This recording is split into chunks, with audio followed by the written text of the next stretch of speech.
Bismillahirrahmanirrahim. Assalamualaikum warahmatullahi wabarakatuh.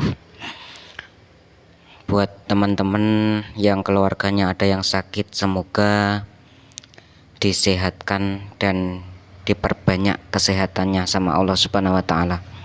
Kalau bisa sehat terus dengan barokat Al-Fatihah. A'udzubillahi minasyaitonirrajim. Bismillahirrahmanirrahim. Alhamdulillahirabbil alamin.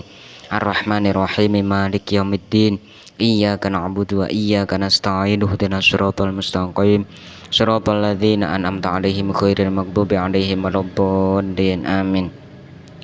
Ila hadratin Nabil Mustafa Rasulullah Muhammadin sallallahu alaihi wasallam wa ala alihi washabihi wa azwajihi wa dzurriyyatihi wa ali baitihi ila jamil anbiya wal mursalin wal malaikatil muqarrabin wal qarabin wa rahalin wa ala jamil awliya wasyuhada wassalihin wal ulama il aminin wa jami'u usadina masyayikhina mu'allimina wa jamil muslimin bin ususan Syekh Abdurrahman Afandi Ismail sya'ulillahi lahumul Fatihah. A'udzu billahi minasyaitonir rajim. Bismillahirrahmanirrahim. Alhamdulillahirabbil alamin. Arrahmanirrahim. Maliki yaumiddin. Iyyaka na'budu wa iyyaka nasta'in. Ihdinas siratal mustaqim. Shiratal ladzina an'amta 'alaihim ghairil maghdubi 'alaihim waladdallin. Amin. Melanjutkan keterangan yang kemarin ya, bahwasanya kalau tentang keagamaan kita harus benar-benar meyakini kalau agama yang kita pegang sekarang adalah keagamaan yang benar. Ya ini meskipun orang kafir sekalipun, seperti orang Kristen, orang Buddha, orang Hindu, itu mereka juga meyakini benar-benar. Tapi kita Muslim yang sangat logis dengan dalil-dalil nas Al-Quran dan hadis dan dalil akli, sehingga bisa masuk ke dalam akal sifat-sifat Allah itu seperti apa. Ini enggak ada dalam konteks ketuhanan. Ini enggak ada tentang mana yang lebih benar dan mana yang lebih salah. Ini enggak ada, kecuali dalam konteks pengambil keputusan. Nah, jadi tentang pengambilan keputusan, terus menyikapi sebuah tragedi atau musibah, itu akan ada sebuah ranah di mana kurang benar dan tidak terlalu salah, atau gampangnya ada yang ini emang kurang benar dan ini emang nggak terlalu salah. Jadi artinya ada yang lebih benar dan ada yang lebih salah. Ini ya, misalnya kita perbincangan tentang hal itu, ranah di dalam keagamaan udah jelas. Yang salah itu yang zalim atau bolun atau tersesat, dan yang benar adalah yang mendapatkan hidayah Allah. Babus salis itaatul insan liulil amri wahtiramuhum. Selanjutnya adalah bab taatnya manusia kepada ulil amri. Siapakah ulil amri? Di dalam Indonesia itu ada. Jadi seperti presiden, kabinet-kabinet, perdana menteri, kalau misalnya di luar negeri seperti itu. Ulil amri ini kalau di lingkup kecilnya ya seperti Pak Lurah. Nah, ulil amri di dalam keluarga kita ya ayah, ibu, pemegang kendali rumah. Ya rumah biar nggak berisik. Misalnya adiknya teriak-teriak atau ketawa kenceng, dia belajari yang bagus ya, ketawanya yang bagus. Jangan langsung pakai kalimat yang kasar, karena itu bisa menimbulkan efek cermin. Jadi nanti gedenya dia juga bakal kasar kepada kita. Jadi kalau mengingatkan yang bagus, supaya dia itu nanti bisa mengingatkan juga dengan cara bagus. Kadang itu orang-orang juga bentak, padahal sebenarnya bentak itu juga kurang bagus. Qala ta'ala ya ayyuhalladzina amanu athi'u Allah wa athi'ur rasul wa ulil amri minkum wa qala Rasulullah sallallahu alaihi wasallam.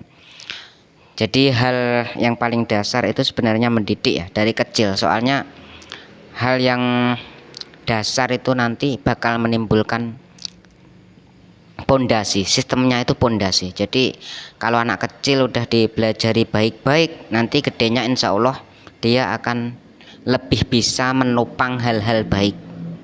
Nah, kalau kecil aja udah diajarin ngerokok, diajarin toksik, ya gedenya udah nggak perlu ngajarin. Kejelekan itu nggak usah diajarin. Kejelekan itu gampang kok, nyebarnya gampang banget. Kalau kebaikan harus selalu diajarin. Ini bedanya ya.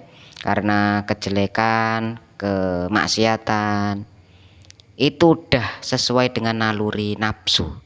Seperti zina, seperti minuman keras, judi, seneng-seneng main.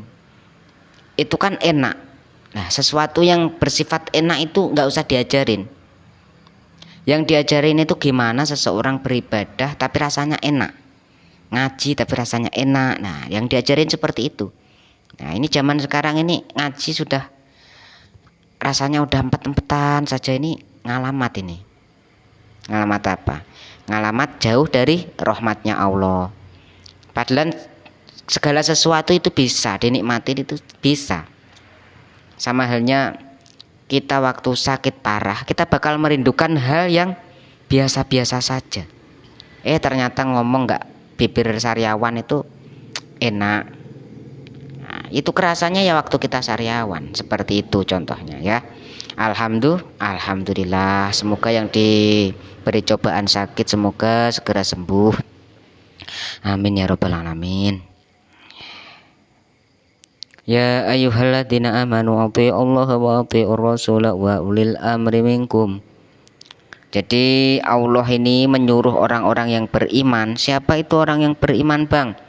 Orang yang beriman yaitu orang yang mengimani atau meyakini adanya Allah.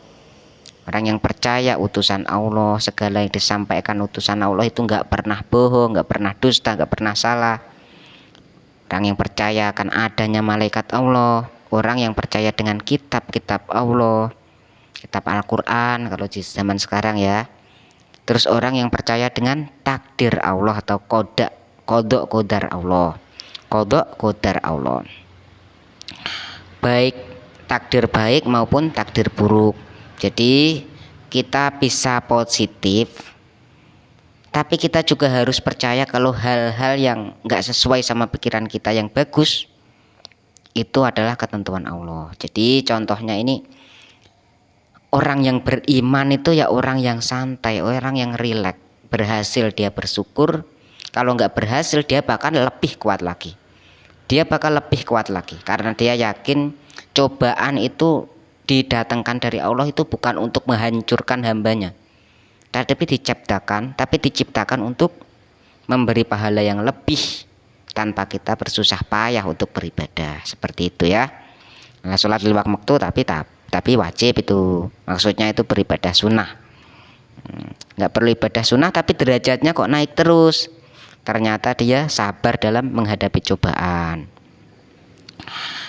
Makanya kan Syekh Abdul Qadir Al-Jilani juga dawuh atau memberi wajangan bahwasanya orang yang fakir atau miskin itu derajatnya itu lebih tinggi daripada orang yang kaya raya, punya apapun.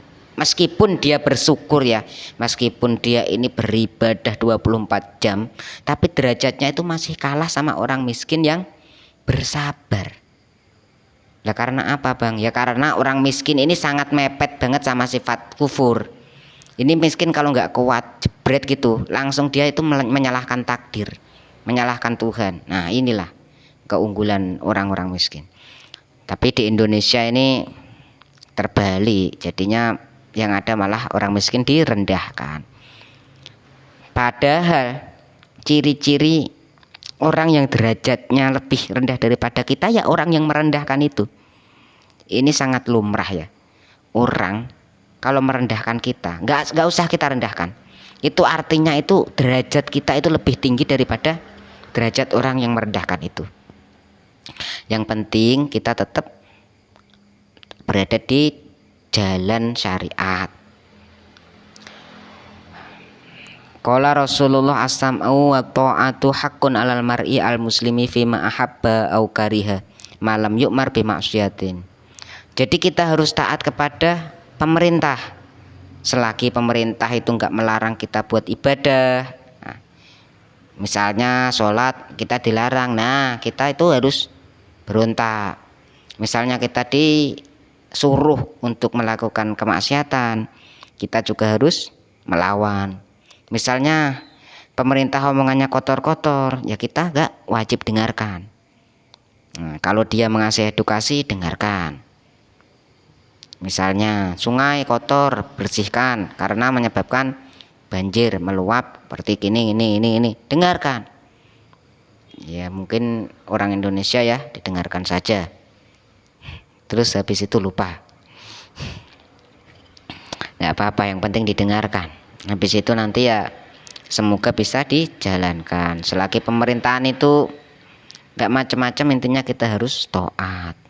Ya bunayya al-aziz yajibu an na'rifa anna Allah jallat qudratuh wa taqaddasat sifatuh lama khalaqna alima annahu la budda lana min dinin natinu bih wa narji'u ilaihi fi umurid dunyana wa akhiratina yubayyinu lana al-haram al-halal minal haram wadur minan nafi wa ma yanbaghi lana amaluhu ijyanuhu wa ma yalzamuna tarkuhu wa adamu fi'li wa arada annal muballighina lisyara'i wal adyan hum anbiya'uhu wa rasuluhu al-kiram takunu a'maruhum wa hayatuhum ila ajalin ma'lumah wa muddatin mahdudah summa yamutuna kama nahnu wa namut.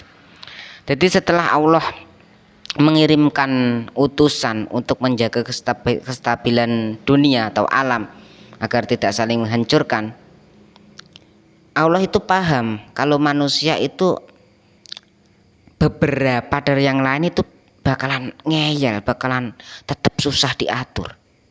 Makanya butuh ditegakkan sebuah organisasi seperti kenegaraan ya, untuk mengatur orang-orang yang demikian. Makanya negara itu berhak menangkap seseorang yang teroris atau saling menghancurkan satu golongan dengan golongan lain, merugikan satu sama yang lain. Nah makanya orang itu kalau udah takut sama Allah, seperti seakan-akan ini dia punya batasan-batasan lebih. Ya ini di Indonesia Allah aja nggak ditakutin, apalagi yang lain. Apalagi kalau dia punya uang banyak, dia bisa bersembunyi di balik pemerintahan, pasti dia akan tetap bisa melakukan kejahatan.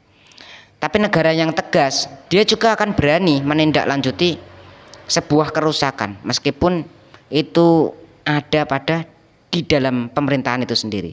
Insya Allah Indonesia seperti itu ya. Seperti itu gak? Semoga aja seperti itu. Amin. Dikarenakan Rasul atau utusan Allah itu sama seperti kita atau manusia, dia juga butuh makanan, butuh minuman, butuh tempat tinggal. Karena manusia kan, dia juga termakan oleh usia tua. Lantas dia meninggal dunia. Nah ini kalau nggak ada yang melanjutkan, ini bakalan hancur lagi, kembali lagi seperti itu. Jadi fungsinya pemerintahan ini sangat penting banget.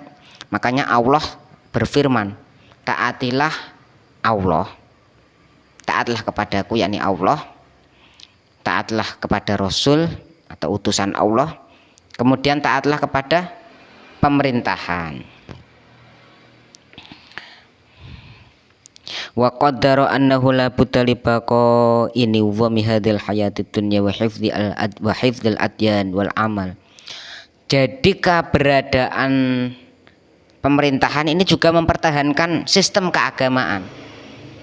Kok ada negara kok nggak punya agama? Ya ini artinya rusak. Artinya rusak. Karena agama sendiri juga perlu dilestarikan oleh pemimpin. Jadi kalau pemimpin nggak melestarikan agama, kita wajib memberontak, melawan. Nah di Indonesia kan sistemnya Bhinneka Tunggal Ika, jadi mengayomi banyak agama, rukun gitu. Tugas negara ya melindungi satu sama lain.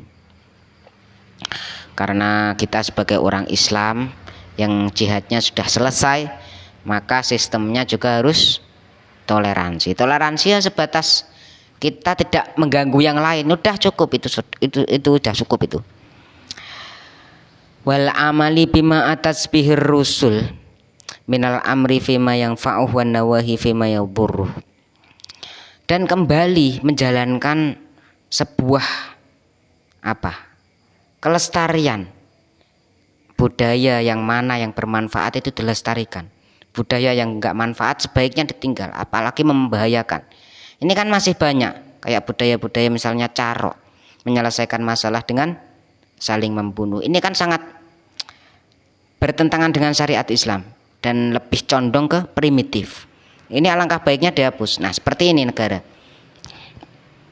Waman ita'ati ba'dina ala ba'di wa tanfidhi ma ja'at bihir rusul min indihi hatta la takhtalla nizamul kaun wa yahmalu syara'i wal adyan wa yarji'u an-nasa ba'dhum ala ba'din bil qatli wan nahbi wasalbi wa hadzkil a'rad yadhlimu qawiyuhum dha'ifahum wa yata'adda syariruhum wa khabisuhum ala salihihim wa tayyibihim wa yaf'aluna kama taf'alul bahaim wal wuhush. Dan biar tidak terjadi perampokan, pembegalan, makanya ada namanya polisi. Nah, kan kejahatan ini tangani polisi, ya kan?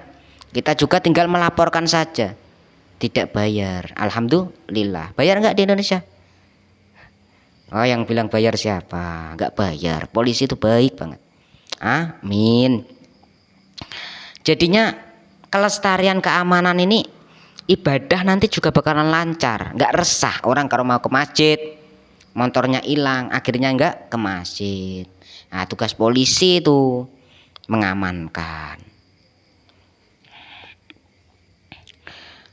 dan mencegah kerusakan atau kemaksiatan itu menular kepada orang-orang yang tidak pernah bermaksiat. Misalnya orang di rumah diem bagus-bagus, paling mentok-mentok nonton anime, tiba-tiba diajak teman-temannya ke kumpulan motor, geng motor, terus tawuran. Ini kan juga tugas pemerintah. Nah, karena kejelekan ini sangat gampang untuk disebarkan, kebalikan dari kebaikan. Karena kejelekan ini condong banget sama nafsu. Kan nafsu kan senengnya enak-enak, narsisme atau cari popularitas biar dikenal orang. Wah, jagoan itu si Tele, si Agus, si siapa itu, ada cewek jagoan banget, perguruan 1 lawan 10 menang. Ini manfaatnya apa? Kalau misal dia menang tawuran, itu yang harus dibanggakan apa? Dapat uang enggak? Nah, kalau dapat uang langsung kayak di perguruan-perguruan yang di turnamen kan, seperti itu kan. Kalau di lingkup sosial kita gelutan gara-gara hal-hal sepele sampai menimbulkan nyawa melayang, sampai menimbulkan cacat dan sebagainya. Ini benar-benar parah dan nggak berfaedah, membahayakan. Lebih baik ini Pak Polisi nangkapin oknum-oknum yang seperti itu, oknum-oknum yang perguruan yang ngawur ya sifatnya. Wa yaf'aluna kama taf'alul bahaim. Dan tidak kembali lagi. Manusia ini fitrahnya emang seperti ini, manusia saling mengingatkan fitrah. Nah, lah kalau tidak ada pemerintahan, dia sudah tidak percaya sama Tuhan, apalagi ini bakalan kembali ke kayak hewan yang suka adu jotos ya adu jotos, yang suka bacoan ya bacoan. Apa bedanya sama macan? Apa bedanya sama hewan-hewan buas yang suka makan ya makan, yang suka jima atau zina ya zina terus kayak ayam, habis zina sono zina sini, zina sono zina sini. Ini nggak ada habisnya. Makanya negara itu ada perselingkuhan, nanti pidananya gimana. Kalau suka sama suka bang, ini nggak boleh, ini tetap nggak boleh, dosa. Orang itu kalau udah nggak percaya sama Tuhan seperti ini tetap dilanggar. Makanya yang perlu diperkuat lagi adalah mengenal Tuhan agar kita ini kuat banget imannya. Nah, kalau imannya udah kuat, batasannya itu takut kepada Allah. Habis itu baru nggak akan gesek ke negara. Maksudnya ini orang kalau udah punya iman kepada Allah, ngapain takut sama negara? Orang larangan Allah itu semuanya juga larangan negara, iya kan? Lebih ketat lagi bahkan. Wa haula'il ashkhas humul ladzina sammahumullah fil Qur'anil Karim bi ulil amri. Dan orang-orang di dalam pemerintahan tadi disebut ulil amri sama Allah, yaitu orang pengendali kekuasaan. Wa amarona anuti ahum kama nuti'uhu. Dan kita harus kita ini wajib tunduk sama seperti tunduknya kita kepada Allah. Wa nuti'ur rusulahu, sama seperti kita tunduk kepada Rasul Allah. Nah, selagi pemerintahan itu benar gitu ya. Kalau Indonesia gimana Bang? Insya Allah benar. Ya ayyuhalladzina amanu athi'ullaha wa athi'ur rasula wa ulil amri minkum. Shadaqallahul azim. Ini enggak terasa sudah 20 menit ya teman-teman. Dilanjutkan apa sudah? Kalau sudah ya nanti dilanjutkan lagi di video selanjutnya. Untuk yang sakit semoga diberikan kesembuhan. Kita meminta kepada Allah dengan lantaran suratul Fatihah ala hadiniyah walil syafaati Rasulillah wali ijabah doa. Sya'ulillahi lahumul Fatihah. A'udzubillahi minasyaitonir rajim. Bismillahirrahmanirrahim. Alhamdulillahi rabbil alamin arrahmanir rahim maliki yaumiddin. Iyyaka na'budu wa iyyaka nasta'in. Ihdinas siratal mustaqim. Siratal ladzina an'amta 'alaihim ghairil maghdubi 'alaihim waladdallin. Amin.